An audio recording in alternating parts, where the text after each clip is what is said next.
Buenas noches, soy Olga Tarnowska y este es mi blog sobre la guerra de Rusia contra Ucrania y la victoria ucraniana inminente. Hoy vamos a hablar de los acontecimientos de la guerra de ayer y hoy. Ayer hubo un ataque masivo ruso por la noche a la ciudad de Kryvyi Rih, región de Dnipropetrovsk. Esa ciudad es industrial y está sufriendo bastantes ataques a lo largo del último año. Entonces los rusos destruyeron una casa residencial de 9 pisos y a partir del piso 4 hasta el 9 se ha quedado todo destruido por la llegada del misil Iskander. El segundo misil acertó en un centro de educación. Entonces ha sido una tragedia bastante grande porque cobró la vida de 6 personas, entre ellas una niña de 10 años, y además lo triste era que la niña, que falleció junto a su madre, acababa de llegar del extranjero. O sea, ellos han considerado que ya pueden volver o tal vez vinieron de vacaciones, estuvieron todo ese tiempo fuera de Ucrania y nada más llegar fallecieron por el ataque terrorista ruso que manda misiles contra los civiles ucranianos. Y el segundo edificio fue un centro educativo, allí había solo 3 heridos. En total, 75 personas heridos y 6 muertos. Es una estadística muy triste porque todos los días hay ataques, ¿no? Por ejemplo, ayer hubo ataques a Gerson con un par de muertos porque ellos hacen ataques continuos a la ciudad de Gerson, ¿no? con artillería. Entonces, a lo largo del día mueren varias personas y una decena queda herida. Hoy hubo un ataque a un centro médico de Gerson, entonces falleció un médico joven, una enfermera quedó gravemente herida y 3 simplemente médicos heridos. Entonces vemos cómo Rusia continúa esa política genocida contra Ucrania indiscriminada.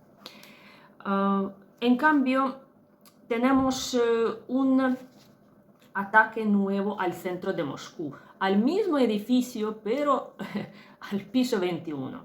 ¿Vale? Esta vez, el drone que llegó hace 2 días, que los rusos primero negaron que fue un drone, que a veces digo drone pero en realidad hoy el alcalde de Moscú ha dicho, bueno, el ataque al mismo sitio que el de antes. ¿Vale? O sea, reconociendo que antes sí que hubo un ataque, ¿no? Que no era un dron bloqueado, desviado, etc. Entonces luego borraron todo este mensaje porque la propaganda a veces se pierde un poquito entre sus propias mentiras. Vale, entonces es curioso, la gente se cachondea porque dicen, si los rusos bloquean estos drones, como ellos dicen, que los neutralizan, ¿por qué los bloquean en el mismo sitio, en el mismo edificio? Vale, eso es mucha casualidad. Y como es mucha casualidad, probablemente el objetivo final del ataque es el edificio, ¿vale? Y llega a este edificio. Vale. Entonces, otras noticias, digamos, buenas, es que hay explosiones en Donetsk, ¿no? Donetsk está muy cerca ya de la línea del frente, bueno, siempre estaba cerca, ¿no? La línea del frente entre Ucrania y Rusia no reconocida, o sea, las repúblicas esas que eran mandadas por Rusia y se llamaban Donbass. Bueno, se llama Donbass, pero ellos ya decían la República Popular de Donbass, pues estaba a 5 kilómetros. Entonces ya empieza un poquito la guerra en aquel territorio. ¿Vale? Los rusos no reconocen los ataques. Esta mañana también el ministerio ruso informó que hubo un ataque fallido de drones, con drones marítimos a 2 navíos rusos, pero que ellos destruyeron los drones. Sin embargo, luego interceptamos mensajes con un helicóptero de evacuación que decía que hay un muerto y por lo menos 5 heridos en uno de los navíos. Con lo cual, si interceptaron algún drone, pues algún daño les ha hecho. Muchas veces toda la información nos llega más tarde, ¿vale? Cuando hay, por ejemplo, algunas fuentes de OSINT o algunas fuentes independientes que pasan las imágenes o los vídeos que llegan tarde, ¿vale? Pero esta vez, pues justo esa conversación ha mostrado que realmente hubo algo. y los navíos estaban a 340 kilómetros de Sebastopol. Quiere decir que estaban bastante lejos. Bien, entonces, esta mañana también hubo explosiones en Sebastopol, en un pueblo que se llama Zakharnaholova, ¿vale? En ruso se dice, es el pau de azúcar, como la cabeza de azúcar del Río de Janeiro, las tenemos en Crimea. Y dicen que en esa aldea, un pueblo, había tanto una central térmica como almacenes militares. Pero vimos imágenes de explosión, pero los rusos otra vez no comunican nada. Bien, entonces, ¿qué tenemos de buenas noticias? De buenas noticias tenemos un navío israelita muy atrevido que ayer entró en el Mar Negro y indicó como punto de destino Ucrania, el puerto ucraniano en el río Danubio. Y este navío se suponía que iba a por el trigo ucraniano acompañado por un avión americano. ¿Y qué le pasó? Pues no le pasó nada. Los rusos no se atrevieron ni a interceptarlo ni a hacer nada contra este navío. Así que creo que esta es la forma de, digamos, firmar el acuerdo nuevo donde Rusia no está. O sea, transitar como si no hubiese nada, pero no todos tienen valor para hacer este tipo de operaciones. Vale. ¿Qué más?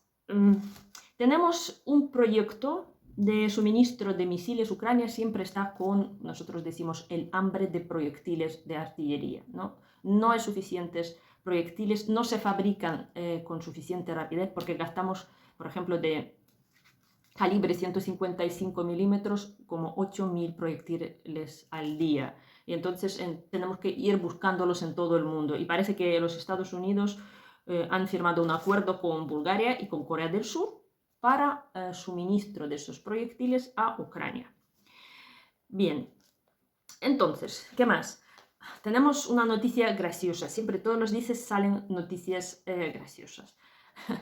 En Rusia ayer hubo 6 incendios de comisarías militares y la gente que incendiaba esas comisarías eran básicamente pensionistas, o sea, gente jubilada, una abuelita de 76 años, una abuelita de no sé cuántos años, o sea, gente mayor incendiando comisarías de policía. Y resulta que era un prank, no sé cómo se traduce, pues les llamaban por teléfono y decía que son parte de una operación especial de los servicios de seguridad rusos y tienen que incendiar la comisaría porque ahí hay traidores de la patria, ¿vale? Entonces, como los rusos ya tienen el cerebro carcomido por la propaganda, se creyeron esto. Y probablemente son los servicios especiales ucranianos que llamaban a esta gente y los contrataban para hacer este tipo de sabotaje. Entonces, claro, cuando los rusos descubrieron que hay abueletes incendiando comisarías, claro, todos se quedaron como alucinando.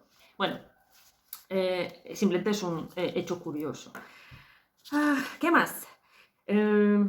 Ayer llegó a Batumi, a un puerto georgiano de recreo, un enorme barco de crucero ruso y los georgianos no permitieron que descendiesen los turistas rusos. Se montaron ahí un jaleo, les pusieron el himno de Ucrania, les insultaron y no les dejaron bajar, aunque la policía georgiana esta vez tomó la parte de los turistas rusos porque el gobierno es prorruso, pero la gente, la población local, pues ahuyentó este barco, hubo mucha discusión, mucho jaleo, muchas cosas y insultos y tal, simplemente para mostrar que los rusos en esa cantidad tan grande no son bienvenidos. También protestaron contra la renovación de vuelos entre Georgia y Moscú, que fue cancelada en su tiempo.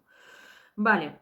En Ucrania ya empiezan los sabotajes de la frontera norte. ¿Os acordáis que están ahí los wagneritas en varios campamentos y tal vez esta va a ser su acción ahora, intentar penetrar en el territorio ucraniano y hacer algún acto de sabotaje, colocar explosivos, que ya lo han hecho, matar a las personas que están en los puntos de control, porque son matones profesionales. No nos olvidemos que son personas reclutadas de los servicios especiales o antiguos militares con experiencia de la guerra, etc. También hoy hubo un ataque a la ciudad, con drones rusos a la ciudad de Kharkiv. Y entonces destruyeron un centro educativo en el barrio Saltivka, que fue muy bombardeado al principio de la guerra, y un polideportivo. Hay algún herido, pero gracias a Dios sin muertos. Vale, y creo que más o menos de las noticias importantes es todo. A modo de información, solo quiero comentar que salió la famosa María Bielova, no sé qué historia, la que fue acusada, la defensora la comisionada de los derechos de menor en Rusia, y ha dicho que Rusia ha deportado a 700.000 niños ucranianos desde el inicio de la guerra a gran escala, ¿vale? Entre ellos, la mayor parte vinieron con sus padres, y los que no, los que eran huérfanos o a los que robaron a sus padres, porque también hay muchos casos de estos, de los niños desaparecidos, pues les dieron las familias de adopción, que eso fue reconocido como un acto de genocidio, y por eso tanto Putin como esa María Lvova-Belova, eso, recibieron los órdenes de arresto del Tribunal Criminal Internacional, de la Corte Penal Internacional. Es una historia muy triste porque no sabemos cómo vamos a recuperar a estos niños, ¿no? Son cosas muy tremendas, porque les meten muchas veces en los campamentos, les empiezan a lavar el cerebro, y en un año un niño ya se le olvidó todo lo que ha vivido. Bueno, un niño grande tal vez no, pero un niño pequeño. Hay familias ucranianas que buscan a sus hijos y no los pueden ni encontrar ni devolver, porque Rusia borra su identidad, y es un crimen terrible, pero no sabemos cómo abordarlo ahora mismo. Bien, y lo último que yo quería comentar, también a modo de información, claro, Ucrania se destruye todos los días, y ya tanto Zaluzhny lo dijo casi hace un año, como Zelensky lo está intentando reiterar ahora, es que queremos que la guerra pase al territorio ruso, queremos que ellos se enteren lo que es sufrir estos bombardeos, lo que es sentir miedo y quedarse sin luz, sin agua, sin esto, pero no nos permiten todavía trasladar esa guerra al país terrorista, ¿no? Lo tenemos bastante prohibido, solo podemos hacerlo como a este edificio, los drones y todo. Y Rusia está libre de destruir cada día, ¿no? Cada día, un centro médico, otro de educación, un polideportivo, una casa residencial, o sea, es continuo, ¿no? Y ya llevamos 520 y tantos días de esa guerra, y cada día es una destrucción brutal en algún lugar.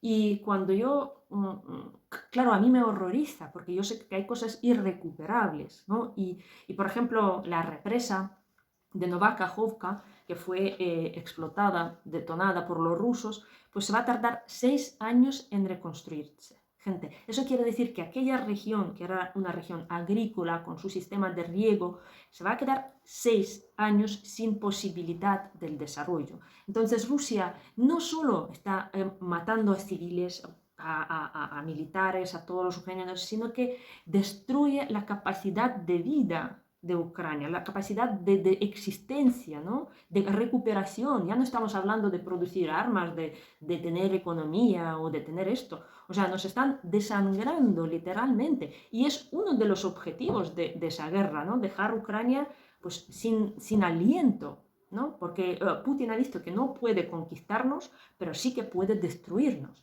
y se lo permiten, ¿vale? Porque no nos dan las armas para defendernos y no nos permiten pasar la guerra al territorio enemigo. Y como decimos muchos, estamos esperando un milagro, ¿eh? Así que nada, a ver si llega, venceremos.